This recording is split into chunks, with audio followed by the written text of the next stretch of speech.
नमस्कार दोस्तों, मैं मुकेश प्रभाकर और आप देख रहे हैं प्रभाकर एकेडमी यूट्यूब चैनल। तो दोस्तों, इस वीडियो में हम लोग डिस्कस करेंगे सीटेट 2024 के एग्जामिनेशन के बारे में जो अपर प्राइमरी में का होने वाला है।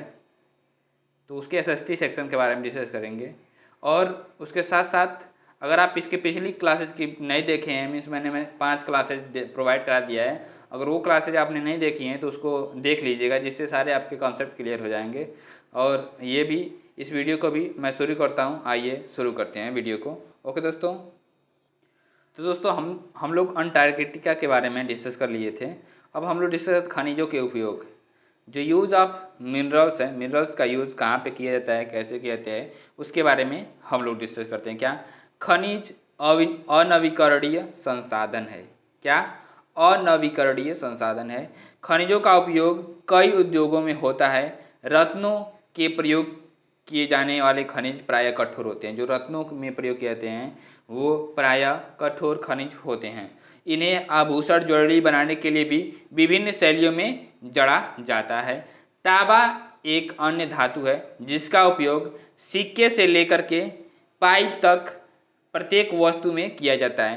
कंप्यूटर उद्योग में प्रयुक्त होने वाला सिलिकॉन क्वार्ट्ज से प्राप्त किया जाता है। किससे प्राप्त किया जाता है? सिलिकॉन जो होता है क्वार्ट्ज से प्राप्त किया जाता है।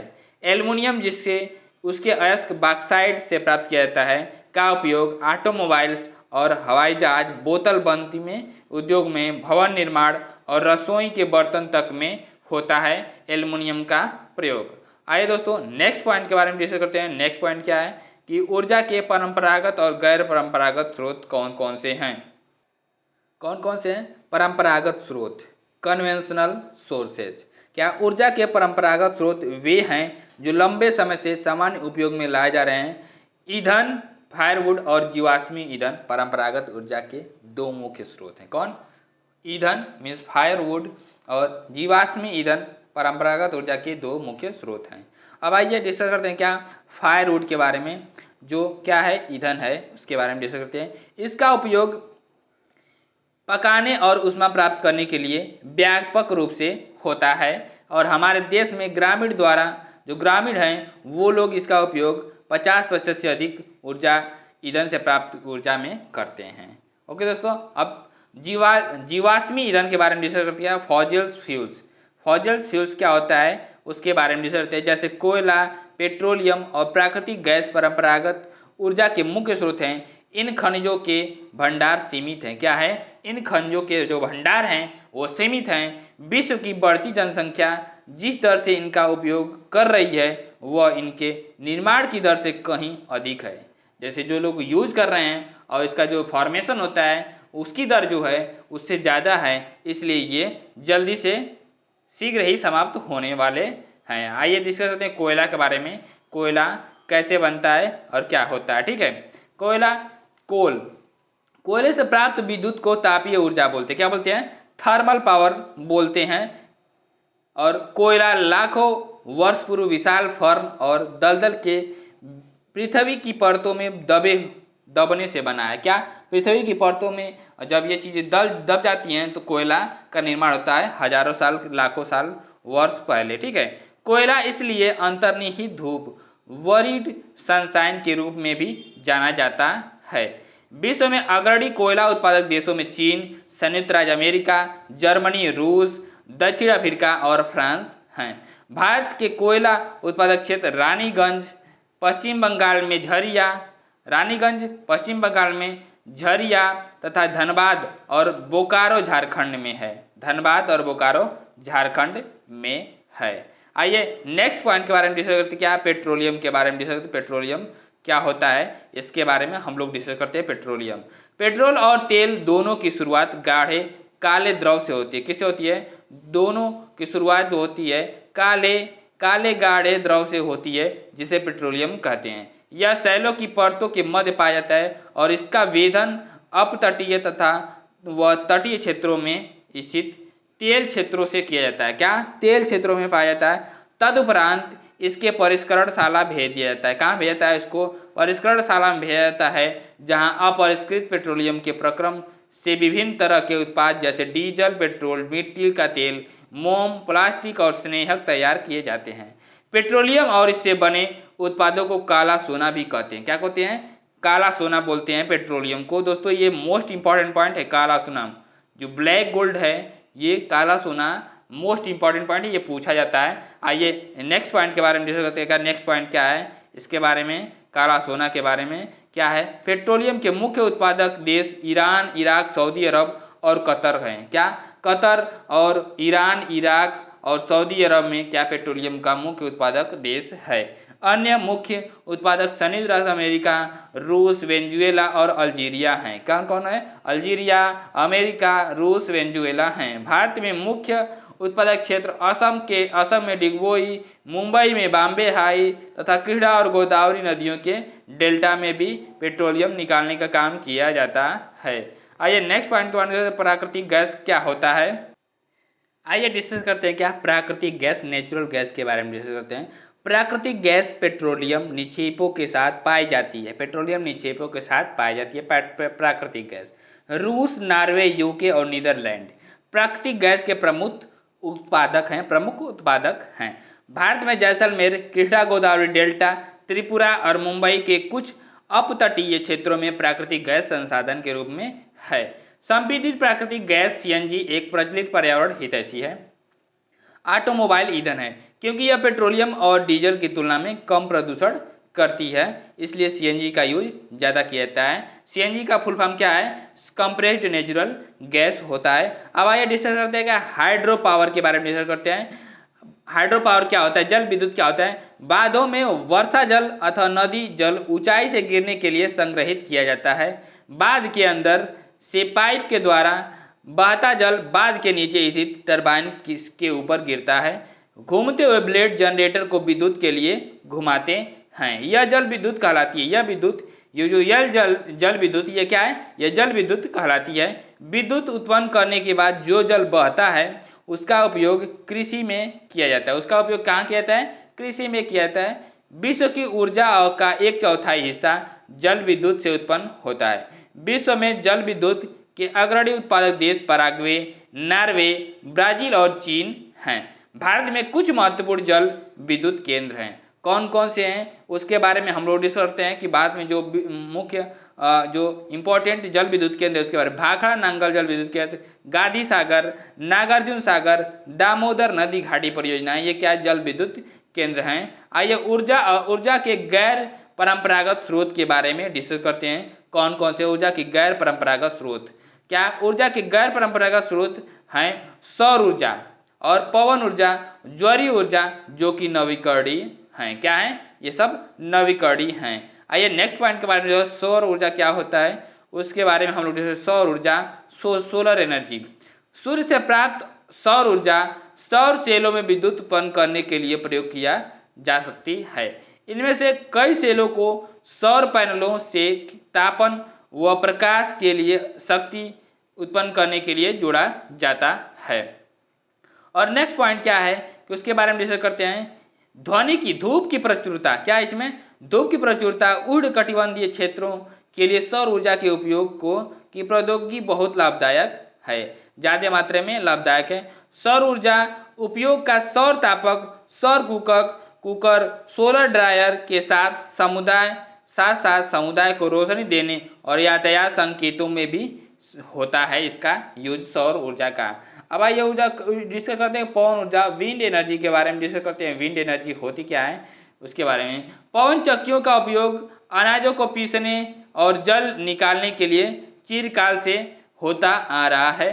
तो वर्तमान में पवन चक्कियों में तीव्र गति से चलती हवाएं पवन चक्की को घुमाती हैं। जो तीव्र गति से चलती हवाएं होती हैं वो पवन चक्की को घुमाती तीव्र गति से, जो विद्युत उत्पादन करने के लिए जनरेटर से जुड़ी होती हैं। किससे जुड़ी होती हैं? जनरेटर से जुड़ी होती हैं। पवन चक्कियों के समूह से युक्त पवन फार्म तटीय क्षेत्रों और पर्वत घाटियों में जहां प्रबल और लगातार हवाएं चलती हैं वहां स्थित है। पवन farm Netherlands, Germany, Denmark, UK और यूएसए तथा स्पेन में पाए जाते हैं, जो पवन ऊर्जा का उत्पादन में उल्लेखनीय हैं। अब आइए डिस्कस करते हैं क्या परमाणु ऊर्जा। परमाणु ऊर्जा मीन्स न्यूक्लियर एनर्जी। क्या? परमाणु ऊर्जा प्राकृतिक तौर से प्राप्त रेडियो एक्टिव सक्रिय पदार्थ जैसे यूरेनियम और थोरियम के परमाणु के केंद्रक में संग्रहित ऊर्जा से प्राप्त की जाती है। ये पदार्थ नाभिकीय रिएक्टरों नाभिकीय विखंडन से गुजरते हैं और उत्सर्जन ऊर्जा की प्राप्ति करते हैं। जो उत्सर्जन ऊर्जा होता है उसकी प्राप्ति करते हैं। परमाणु ऊर्जा के सबसे बड़े उत्पादक संयुक्त राज्य अमेरिका और यूरोप हैं। कौन कौन है? संयुक्त राज्य अमेरिका और यूरोप हैं जो परमाणु ऊर्जा के सबसे बड़े उत्पादक देश हैं। भारत में राजस्थान और झारखंड के पास यूरेनियम के विशाल निक्षेप पाए गए हैं और थोरियम विशाल मात्रा में केरल के मोनोजाइट बालू में पाए जाते हैं। थोरियम जो है विशाल मात्रा में केरल के मोनोजाइट बालू में पाए जाते हैं। आइए नेक्स्ट पॉइंट के बारे में डिस्कस करते हैं। क्या है नेक्स्ट पॉइंट? भारत में स्थित परमाणु ऊर्जा के केंद्र तमिलनाडु में कलकप्पम में है। तो कहाँ पे है? तमिलनाडु के कलपक्कम में है। महाराष्ट्र में तारापुर, राजस्थान में कोटा के निकट राणा प्रताप सागर, उत्तर प्रदेश में नरौरा और कर्नाटक में कैगा है। मतलब कि जो परमाणु ऊर्जा केंद्र जहाँ जहाँ पे हैं भारत में, ये सारी चीज़ों को हम लोगों ने डिस्कस कर लिया। आइए भूतापीय ऊर्जा के बारे में डिस्कस करते हैं। भूतापीय ऊर्जा होता क्या है उसके बारे में डिस्कस करते हैं। क्या भूतापीय ऊर्जा? ताप, जियोथर्मल एनर्जी, ताप ऊर्जा जो पृथ्वी से प्राप्त होती है की जाती है। जो ताप ऊर्जा जो पृथ्वी से प्राप्त की जाती है भूतापीय ऊर्जा कहलाती है। पृथ्वी के अंदर गहराई बढ़ने के साथ साथ तापमान में लगातार वृद्धि हो जाती है। कभी कभी यह तापमान भू ऊर्जा सतह पर आ जाती है, गर्म होकर के क्या सतह पर गर्म जल के झरने के रूप में प्रकट हो सकती है। यह ताप ऊर्जा शक्ति उत्पादन करने में प्रयुक्त की जाती है। किस में की जाती है? शक्ति उत्पादन करने में प्रयुक्त की जाती है। वर्षों से गर्म जल के स्रोतों के रूप में भूतापीय ऊर्जा खाना बनाने, ऊष्मा प्राप्त करने और नहाने के लिए भी प्रयोग में लाई जाती है। यूएसए विश्व का सबसे बड़ा भूतापीय ऊर्जा का संयंत्र है। थर्मल एनर्जी का सबसे बड़ा संयंत्र है। इसके बाद न्यूजीलैंड, आइसलैंड, फिलीपींस और मध्य अमेरिका है। भारत में भूतापीय ऊर्जा के संयंत्र हिमाचल प्रदेश में मणिकरण और लद्दाख में पूगा घाटी में स्थित है। आइए नेक्स्ट पॉइंट के बारे में डिस्कस करते हैं। ज्वारीय ऊर्जा क्या होते हैं उसके बारे में हम लोग डिस्कस करते हैं। ज्वारीय ऊर्जा, ज्वार से उत्पन्न ऊर्जा को ज्वारीय ऊर्जा कहते हैं। इस ऊर्जा को विदोहन समुद्र के सकरे मुहाने में बांध के निर्माण से किया जाता है। उच्च ज्वार के समय ज्वारों की जो ऊर्जा का उपयोग बाद में स्थापित टरबाइन को घुमाने के लिए किया जाता है। रूस, फ्रांस और भारत में कच्छ की खाड़ी में विशाल ज्वारीय मिल के क्षेत्र हैं। आइए बायोगैस के बारे में डिस्कस करते हैं। बायोगैस होता क्या है कि बायोगैस जैविक अपशिष्ट जैसे मृत पौधे और जंतुओं के अवशेष, जो मृत पौधे हैं और जंतु के अवशेष हैं, पशुओं का गोबर, रसोई के अपशिष्ट को गैसीय ईंधन में बदला जा सकता है। इसे बायोगैस कहते हैं। जैविक अपशिष्ट बैक्टीरिया द्वारा बायोगैस संयंत्र में अपघटित होते हैं जो कि अनिवार्य रूप से मीथेन और कार्बन डाइऑक्साइड का निमिश्रण है। बायोगैस का खाना पकाने तथा विद्युत उत्पादन का सर्वोत्तम ईंधन है। इससे प्रति वर्ष बड़ी मात्रा में जैव खाद, ऑर्गेनिक मैन्योर का भी उत्पादन होता है। बायोगैस से ऑर्गेनिक मैन्योर का भी उत्पादन होता है। आइए नेक्स्ट पॉइंट के बारे में आर्थिक क्रियाएं, इकोनॉमिक एक्टिविटीज पौधों से परिष्कृत उत्पाद तक के रूपांतरण में 3 प्रकार की आर्थिक क्रियाएं सम्मिलित हैं। ये प्राथमिक, द्वितीयक और तृतीयक क्रियाएं होती हैं। आइए प्राथमिक, द्वितीयक और तृतीयक क्रियाओं के बारे में डिस्कस करते हैं। क्या प्राथमिक क्रियाएं जो हमारे पृथ्वी से क्रॉप से रिलेटेड होते हैं वो प्राथमिक क्रिया होती है। के अंतर्गत उन सभी क्रियाओं को शामिल किया जाता है जिनका संबंध प्राकृतिक संसाधनों के उत्पादन और निष्कर्षण से है, जैसे कृषि, मत्स्य और संग्रहण कर इनके अच्छे उदाहरण हैं। क्या? प्राकृतिक के प्राथमिक क्रियाओं के बारे में। द्वितीय क्रियाएं क्या होती हैं? इन संसाधनों के प्रसंस्करण से संबंधित इस्पात, स्टील विनिर्माण, डबल रोटी पकाना, कपड़ा बुनना इन क्रियाओं के उदाहरण हैं। मीन्स प्राथमिक क्रियाओं में जो चीज़ें यूज हो रही हैं उनका यूज करके नया प्रोडक्ट बनाना द्वितीय क्रियाओं में आते हैं। और तृतीय क्रियाएं क्या होती हैं? द्वितीय क्रियाओं को हर जगह फैलाना, उसका एडवर्टाइजमेंट करना, सारी चीज़ें करना वो तृतीयक में आती हैं। तृतीय क्रियाएं प्राथमिक और द्वितीय क्षेत्र को सेवा कार्यों द्वारा सहयोग प्रदान करती हैं। यातायात, व्यापार, बैंकिंग, बीमा और विज्ञापन तृतीय क्रियाओं के उदाहरण हैं। आइए नेक्स्ट पॉइंट के बारे में डिस्कस करते हैं, एग्रीकल्चर। एग्रीकल्चर होता क्या है उसके बारे में डिस्कस करते हैं। कृषि एक प्राथमिक क्रिया है। फसलों, फलों, सब्जियों, फूलों को उगाना और पशुधन पालन इसमें शामिल हैं। विश्व में 50% लोग कृषि से संबंधित हैं, क्रियाओं में संलग्न हैं। भारत की 2/3 जनसंख्या अब तक कृषि पर निर्भर है। 2/3 जनसंख्या मतलब बहुत ज़्यादा मात्रा में जो है कि लोग कृषि पर अब तक भी निर्भर हैं। जिस भूमि पर फसलें उगाई जाती हैं कृषिगत भूमि कहलाती है। क्या कहलाती है? कृषिगत भूमि कहलाती है। एग्रीकल्चर मृदा की जुताई, फसलों को उगाना और पशुपालन का विज्ञान एवं कला है। इसे खेती भी कहते हैं। क्या कहते हैं? इसे खेती भी कहते हैं। आइए नेक्स्ट पॉइंट के बारे में डिस्कस करते हैं, सेरीकल्चर होता क्या है। सेरीकल्चर क्या होता है उसके बारे में डिस्कस करते हैं। सेरीकल्चर रेशम उत्पादन। क्या? रेशम उत्पादन, रेशम के कीटों का वाणिज्यिक पालन। यह कृषक की आय में वृद्धि करता है, कृषक की आय में पूरक करता है या वृद्धि करता है। और पिसीकल्चर क्या होता है? मत्स्य पालन। विशेष रूप से निर्मित तालाबों और पोखरों में मत्स्य पालन करना ही पिसीकल्चर कहलाता है। और विटीकल्चर क्या होता है? द्राक्षा कृषि। तो दोस्तों विटीकल्चर क्या होता है? द्राक्षा कृषि मीन्स अंगूरों की जो खेती की जाती है उसे विटीकल्चर बोलते हैं। और हार्टिकल्चर उद्यान कृषि, वाणिज्यिक उपयोग के लिए सब्जियों, फूलों और फलों को उगाना हार्टिकल्चर कहलाता है। नेक्स्ट पॉइंट के बारे में डिस्कस करते हैं, कृषि तंत्र क्या है? फार्म सिस्टम क्या होता है? फार्म सिस्टम क्या होता है? कृषि तंत्र। कृषि या खेती को एक तंत्र के रूप में देखा जा सकता है। इसके महत्वपूर्ण निवेश बीज, उर्वरक, मशीनरी और श्रमिक हैं। जैविक कृषि क्या, ऑर्गेनिक फार्मिंग क्या होती है? इस प्रकार की कृषि में रासायनिक खादों के स्थान पर जैविक खाद और प्राकृतिक पीड़कनाशी का उपयोग किया जाता है। फसलों का उत्पादन बढ़ाने के लिए कोई आनुवांशिक रूपांतरण, जेनेटिक मॉडिफिकेशन नहीं किया जाता है, उसे हम जैविक खेती बोलते हैं, ऑर्गेनिक कृषि बोलते हैं। आइए नेक्स्ट पॉइंट के बारे में करते हैं, क्या कृषि के प्रकार, क्या टाइप्स ऑफ फार्मिंग।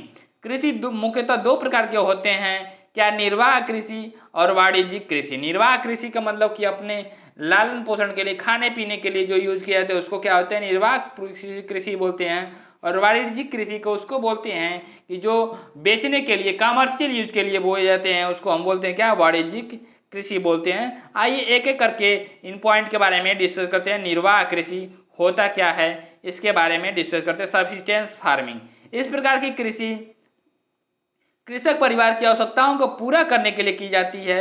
पारंपरिक रूप से कम उपज प्राप्त करने के लिए निम्न स्तरीय प्रौद्योगिकी और पारिवारिक श्रम का उपयोग किया जाता है। निर्वाह कृषि को पुनः गहन निर्वाह कृषि, इंटेंसिव सब्सिस्टेंस एग्रीकल्चर और आदिम निर्वाह कृषि, प्रिमेटिव सब्सिस्टेंस एग्रीकल्चर में वर्गीकृत किया जा सकता है। अब गहन निर्वाह कृषि क्या होता है इसके बारे में डिस्कस करते हैं। गहन निर्वाह कृषि में किसान एक छोटे भूखंड पर साधारण औजारों और अधिक श्रम से खेती करता है। अधिक धूप वाले दिनों से युक्त जलवायु, उर्वर मृदा वाले खेत में एक वर्ष में 1 से अधिक फसलें उगाई जा सकती हैं।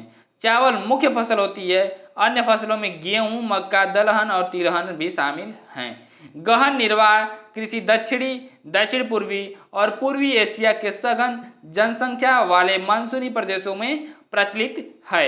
आइए नेक्स्ट पॉइंट के बारे में डिस्कस करते हैं, कि आदिम निर्वाह कृषि में स्थानांतरित कृषि और चलवासी पशुचारण भी शामिल हैं। क्या? आदिम निर्वाह कृषि में स्थानांतरित कृषि और चलवासी पशुचारण शामिल भी हैं। तो स्थानांतरित कृषि के बारे में, शिफ्टिंग कल्टीवेशन के बारे में डिस्कस करते हैं। शिफ्टिंग कल्टीवेशन होता क्या है उसके बारे में डिस्कस करते हैं। अमेजन बेसिन के सघन वनों क्षेत्रों में, क्या अमेजन बेसिन के सघन वन क्षेत्रों, उष्णकटिबंधीय अफ्रीका, दक्षिण पूर्व एशिया, उत्तर पूर्वी भारत के भागों में प्रचलित है। ये भारी वर्षा और वनस्पति के तीव्र पुनर्जनन वाले क्षेत्र हैं। वृक्षों को काटकर और जलाकर भूखंड को साफ किया जाता है, तब राख को मृदा में मिलाया जाता है तथा मक्का, रतालू, आलू और कसावा जैसी फसलों को उगाया जाता है। भूमि की उर्वरता की समाप्ति के बाद वह भूमि छोड़ दी जाती है और कृषक नए भूखंड पे चलाया जाता है।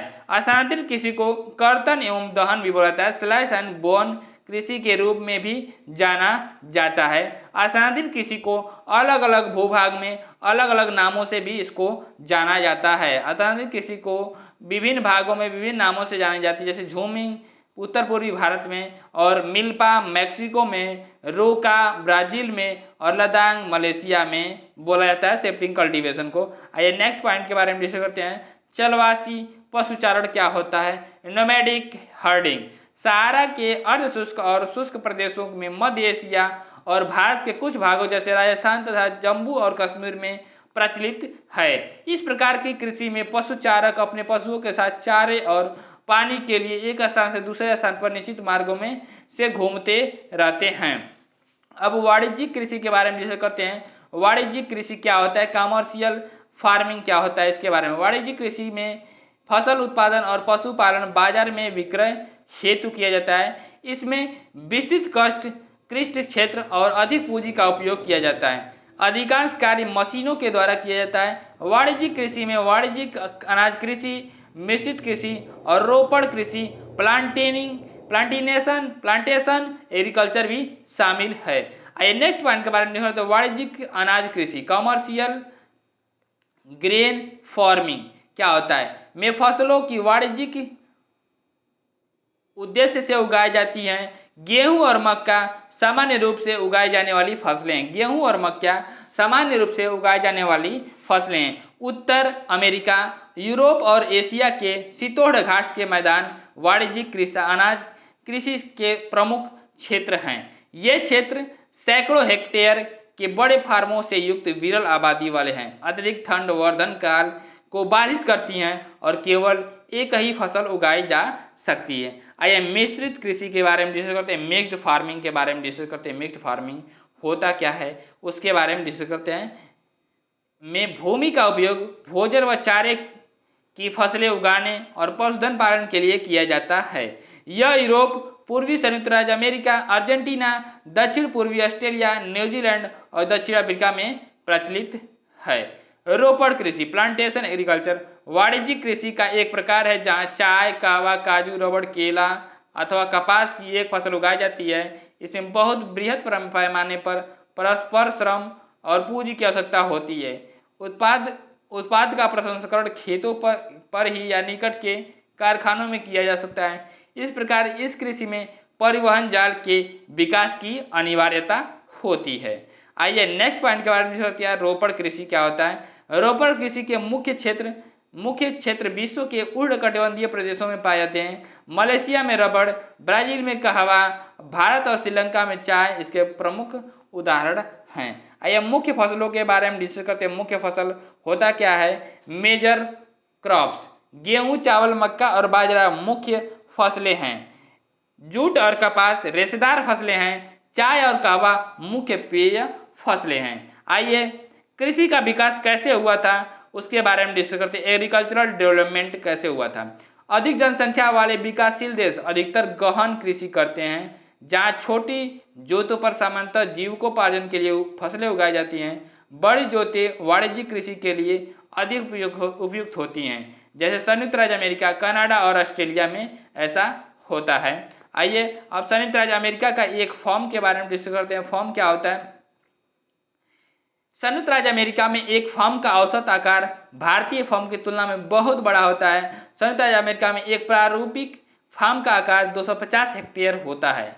किसान सामान्यतः फार्म में रहता है। मक्का, सोयाबीन, गेहूं और चुकंदर यहाँ उगाए जाने वाली कुछ महत्वपूर्ण फसलें हैं। आइए उद्योग के बारे में डिस्कस करते हैं। इंडस्ट्रीज के बारे में डिस्कस करते हैं। इंडस्ट्रीज उद्योग का संबंध आर्थिक गतिविधि से है, जो कि वस्तुओं के उत्पादन, खनिजों के निष्कर्षण अथवा सेवाओं की व्यवस्था से संबंधित है। नेक्स्ट पॉइंट के बारे में डिस्कस करते हैं। उद्योगों का वर्गीकरण क्लासिफिकेशन ऑफ इंडस्ट्रीज। कच्चा माल, आकार और स्वामित्व के आधार पर उद्योगों का वर्गीकरण किया जाता है। साइज के अकॉर्डिंग उद्योग का वर्गीकरण कैसे किया गया है? उद्योग के आधार का तात्पर्य निवेश की गई पूंजी राशि, नियोजित लोगों की संख्या और उत्पादन की मात्रा से है। आकार के आधार पर उद्योगों को दो भागों में बांटा जा सकता है। लघु आकार के उद्योग स्मॉल स्केल इंडस्ट्रीज, बृहद आकार के उद्योग इस लार्ज स्केल इंडस्ट्रीज। अब कुटीर या घरेलू उद्योग जो होते हैं उसके बारे में, कुटीर या घरेलू उद्योग छोटे पैमाने के उद्योग हैं। अब स्वामित्व के आधार पर जो उद्योगों को बांटा गया है उसके बारे में डिस्कस करते हैं। ओनरशिप के आधार पर, क्या स्वामित्व के आधार पर उद्योगों को निजी क्षेत्र, राज्य स्वामित्व और तथा अथवा सार्वजनिक क्षेत्र, संयुक्त क्षेत्र और सहकारी क्षेत्र में वर्गीकृत किया जा सकता है। निजी क्षेत्र के उद्योगों का स्वामित्व और संचालन या तो एक व्यक्ति या व्यक्तियों के समूह द्वारा किया जाता है। सार्वजनिक क्षेत्र के उद्योगों का स्वामित्व और संचालन सरकार द्वारा होता है, जैसे Hindustan aeronautics limited, steel authority of India limited. ये क्या है, लोगों के ग्रुपों के द्वारा किया जाता है। ठीक है, अब नेक्स्ट पॉइंट क्या है, संयुक्त क्षेत्र के संयुक्त क्षेत्र के उद्योगों का स्वामित्व और संचालन राज्यों और व्यक्तियों अथवा व्यक्तियों के समूह द्वारा होता है। मारुति उद्योग लिमिटेड संयुक्त क्षेत्र के उद्योग का एक उदाहरण है। सहकारी क्षेत्रों के उद्योगों का स्वामित्व और संचालन कच्चे माल के उत्पादक या पूर्तिकारों, कामगारों अथवा दोनों द्वारा होता है। आनंद मिल्क यूनियन लिमिटेड अथवा एवं सुधा डेयरी सहकारी उपक्रम के उत्तम उदाहरण हैं। आइए डिस्कस करते हैं क्या, औद्योगिक प्रदेश के बारे में, इंडस्ट्रियल रीजन के बारे में डिस्कस करते हैं। इंडस्ट्रियल रीजन, औद्योगिक प्रदेश का विकास तब होता है जब कई तरह के उद्योग एक दूसरे के निकट स्थित होते हैं और वे अपनी निकटता के लाभ आपस में बांटते हैं। विश्व के प्रमुख औद्योगिक प्रदेश पूर्वोत्तर अमेरिका, पश्चिमी और मध्य यूरोप, पूर्वी यूरोप और पूर्वी एशिया हैं। मुख्य औद्योगिक प्रदेश अधिकांशतः शीतोष्णकटिबंधीय क्षेत्रों, समुद्री पत्तनों के समीप और विशेष तौर पर कोयला क्षेत्रों के निकट होते हैं। आइए डिस्कस करते हैं औद्योगिक विपदा। क्या, औद्योगिक विपदा के बारे में, इंडस्ट्रियल डिजास्टर के बारे में डिस्कस करते हैं। भोपाल में 3 दिसंबर 1984 को लगभग रात के 1:30 पे घटित हुआ अब तक की सबसे त्रासदीपूर्ण औद्योगिक दुर्घटना है। यह एक प्रौद्योगिक दुर्घटना भी जिसमें यूनियन कार्बाइड के कीटनाशी कारखाने से हाइड्रोजन साइनाइड तथा प्रक्रियाशील उत्पादों के साथ साथ अत्यंत विषैली gas methyl isocyanate MIC gas का रिसाव हुआ। पूछा जाता है MIC का फुल फॉर्म क्या है, तो मेथाइल आइसोसाइनेट होता है।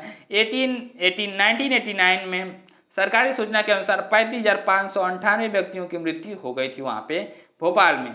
हजारों लोग बच गए जो आज भी एक या अधिक बीमारियों जैसे अंधापन, प्रतिरक्षा तंत्र विकृति, आंतस्रोत विकृतियों का आदि से पीड़ित हैं। आइए नेक्स्ट पॉइंट के बारे में डिस्कस करते हैं।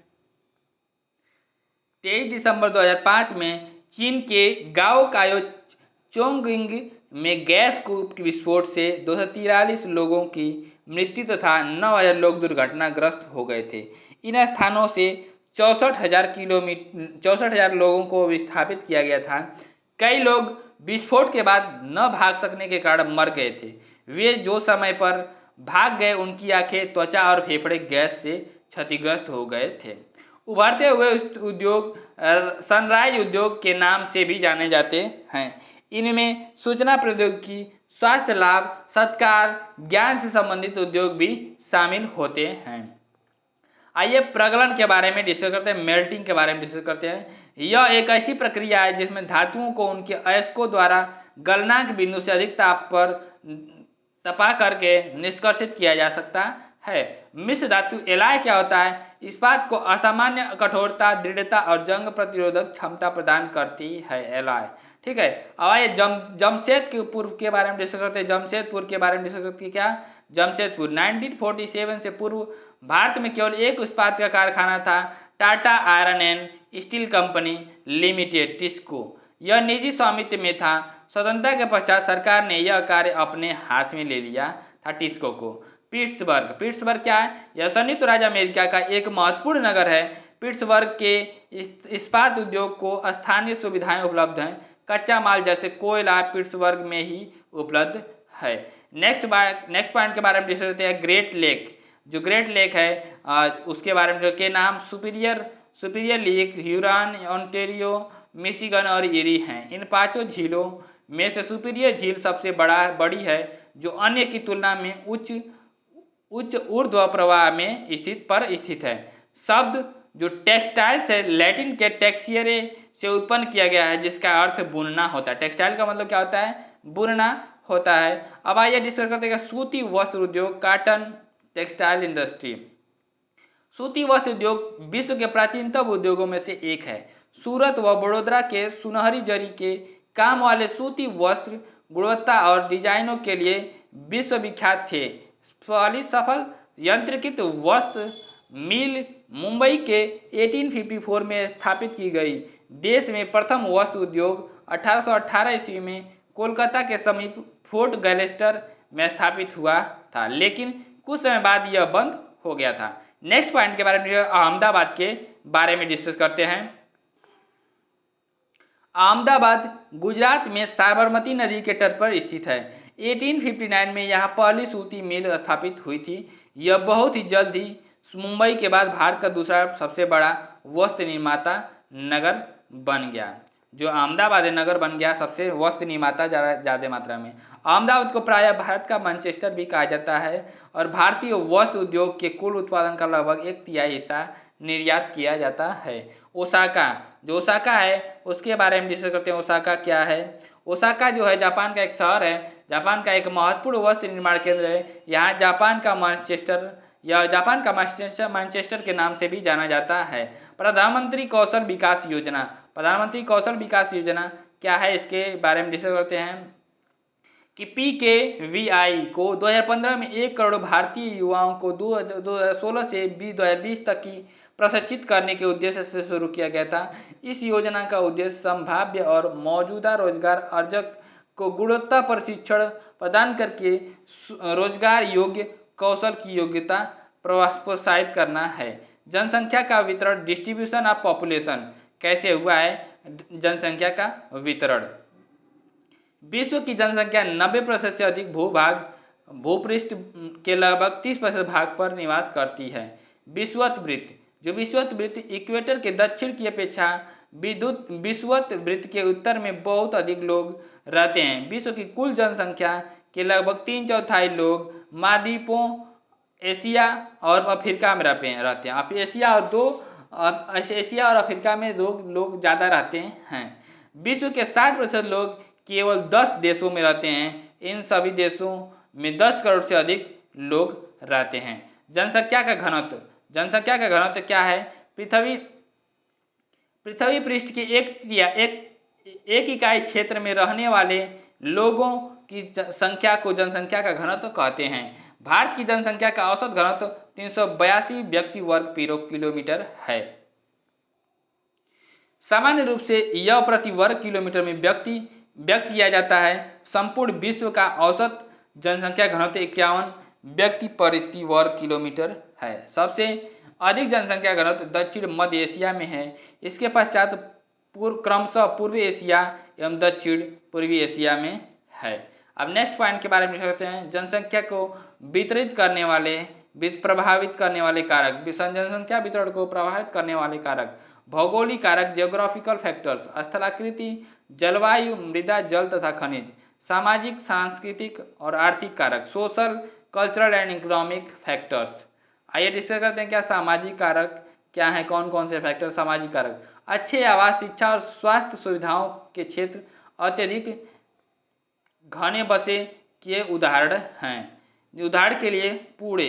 सांस्कृतिक कारक, धर्म और सांस्कृतिक महत्ता वाले स्थान लोगों को आकर्षित करते हैं, जैसे वाराणसी, यरूशलेम और वेटिकन सिटी इसके कुछ अन्य उदाहरण हैं। आर्थिक कारक क्या है? औद्योगिक क्षेत्रों रोजगार के अवसर प्रदान करने लोग बड़ी संख्या में इन क्षेत्रों की ओर आकर्षित होते हैं। जापान में ओसाका और भारत में मुंबई 2 घने बसे क्षेत्र हैं। आइए नेक्स्ट पॉइंट के बारे में डिस्कस करते हैं कि क्या जनसंख्या परिवर्तन, पॉपुलेशन चेंजेज क्या होता है।